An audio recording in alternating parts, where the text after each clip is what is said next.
Hey y'all, hope you all are doing well. Sorry it's been so long since I got to record another one of these, but a whole lot has happened since I posted the last video. I've actually done a couple of assignments for class. The first one was for my features class. I had to write a feature on a market up the street from my house, well, from my flat.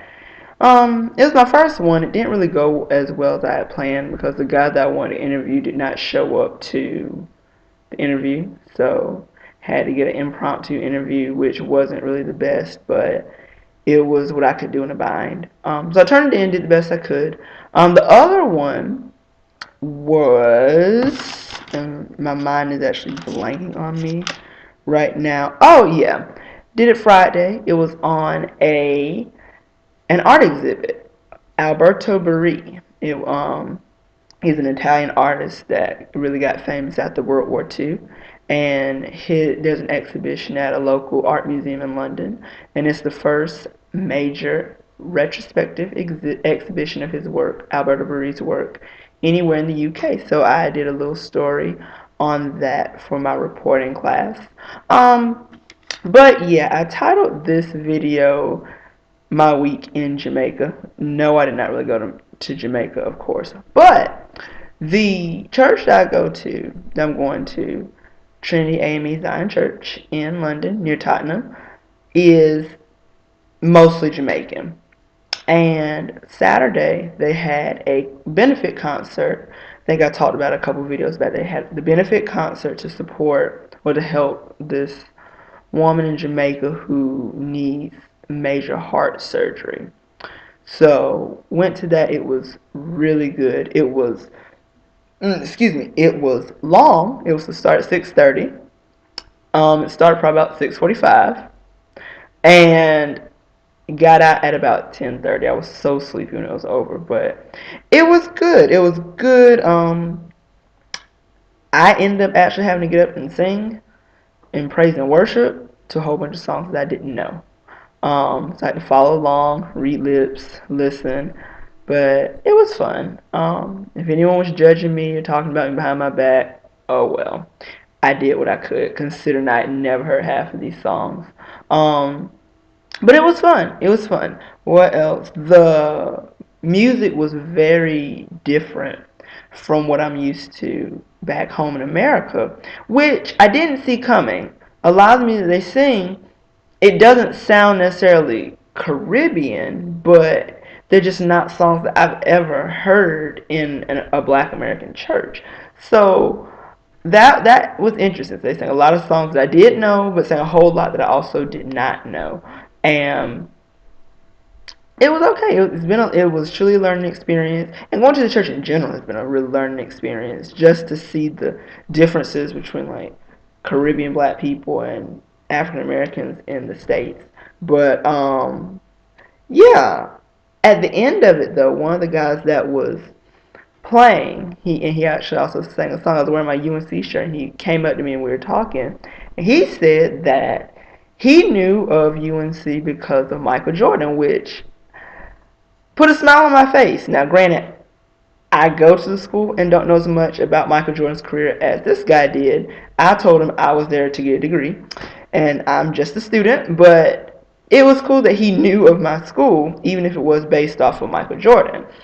Thought that was really interesting. But yes, the whole concert was very, very Caribbean. In fact, there was this one lady, I know she had to have been about at least 65. She was just a dancing and a dancing and a dancing in the aisles, dancing all over the church, down the aisle, up the aisle, in front of the altar, back in the back. And she was just dancing. And this woman had to at least, if she were in the U.S., she would have qualified for Medicare, I'm sure. But it was the energy was really great, and it was really different than what anything that I'm used to back in the States. So that was really good. That night I stayed with one of the members of the church and her mother, and that was really cool too because it was being in a Jamaican home in a way. closest thing I'm gonna get to anytime soon. But on the way to the house, since they live in Tottenham, they took me down near where the riots were and showed me some buildings that had actually been destroyed and burnt to the ground.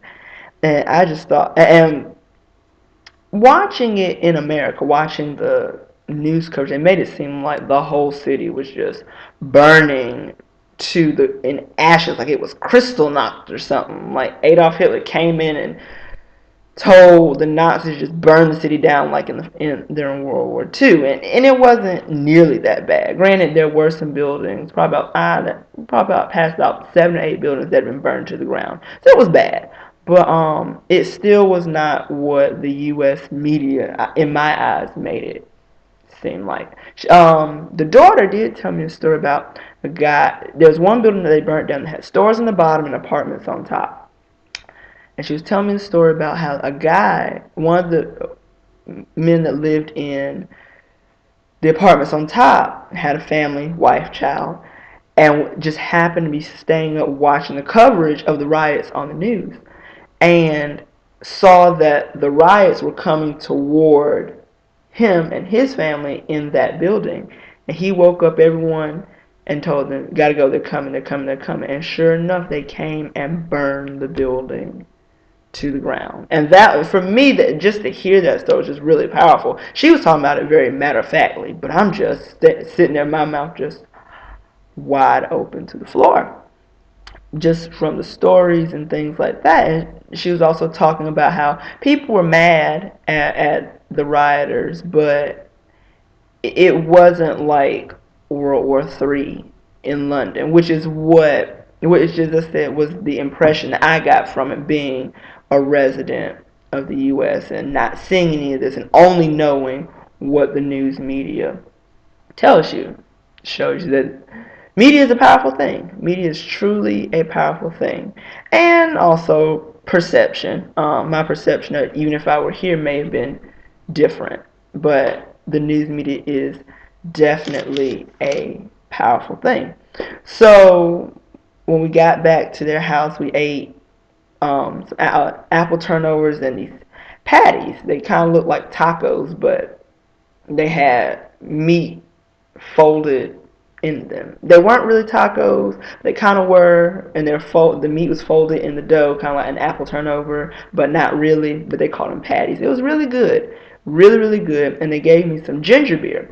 Comes in a soda can. Like, I have not opened it, so I don't know how it tastes just yet. I will open it. I saved it. They kept giving it to me. I kept leaving it, not on purpose. But they kept giving it to me. The same can, like 3 different times I left it someplace in the house. So I will try that. They sent me home some cupcakes also, so I had to eat that. This morning, Sunday morning, woke up and had breakfast. Had a true Jamaican breakfast: toast, plantains, and red beans.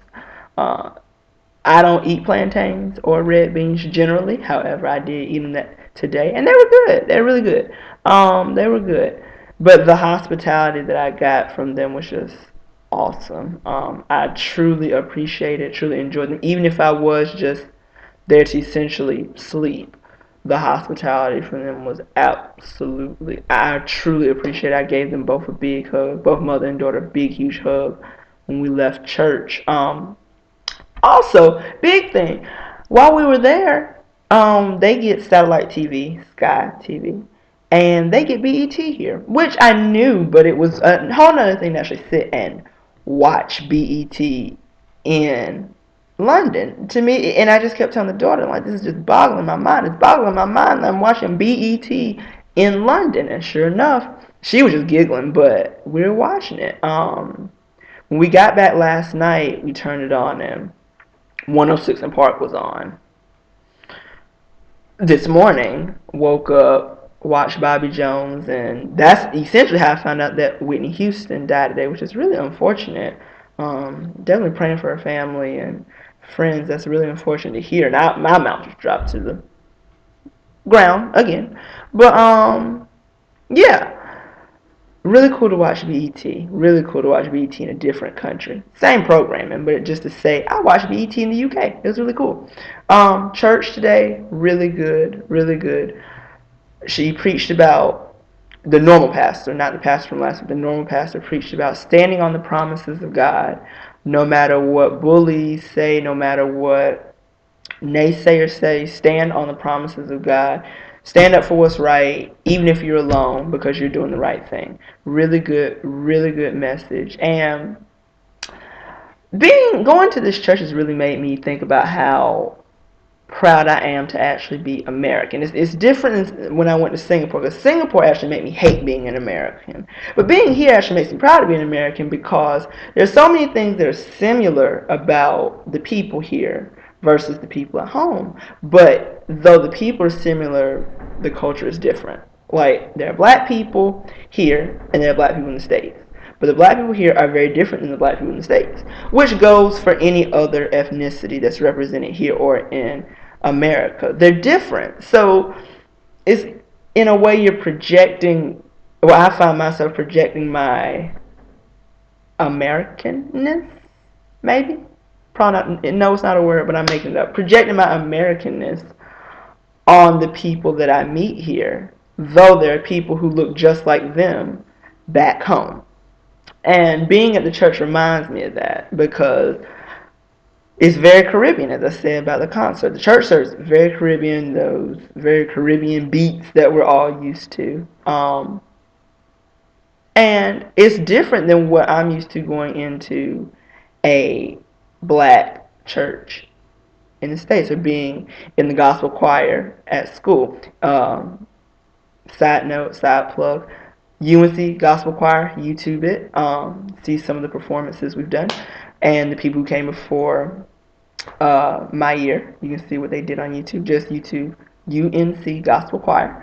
And yeah, it's very different. So I find myself projecting my Americanness on the people that I meet. But yeah, so in closing, the time I spent with the people from the church was really good. I find myself getting more and more exposed to Jamaican culture, although I'm a long way from Jamaica, so I know it would be very different if I actually went to Jamaica than being here. But the little bit that I'm seeing is really interesting. It's really different from anything I'm used to in the U.S., even down to Jamaican patois. I can't understand it. They go so fast. I just look at them and smile. That's all I can do.